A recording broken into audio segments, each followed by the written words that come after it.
আপনি যতই ভালো করে থাকেন চলেন বলেন না কেন,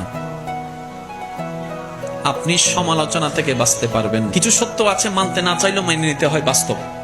আপনি যতই ভালো করে চলেন, করেন, থাকেন, বলেন না কেন, সমালোচনা, বদনাম থেকে আপনি কখনো বাঁচতে পারবেন না। আপনি এর কাছে ভালো হলে দুইজনের কাছে আপনি খারাপ নিশ্চিত হবেন।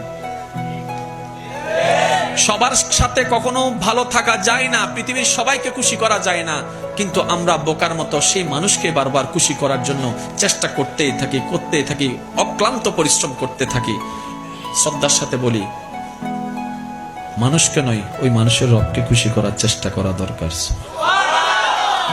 কারণ এই মানুষ কখনো আপনাকে আমাকে থ্যাংক ইউ না দিল, ওই রবের রহমত আমাদেরকে ভরপুর করে দিবে। সুবহানাল্লাহ। তাহলে সমালোচনা, বদনাম আপনি যদি মনে স্থান দেন, আপনার মন বারবার আঘাত প্রাপ্ত হবে, কষ্ট পাবে।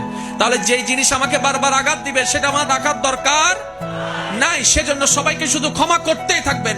মনে রাখবেন, যে ক্ষমা যত বেশি করতে থাকে তে তত বেশি সুখে শান্তিতে থাকতে পারে। সুবহানাল্লাহ।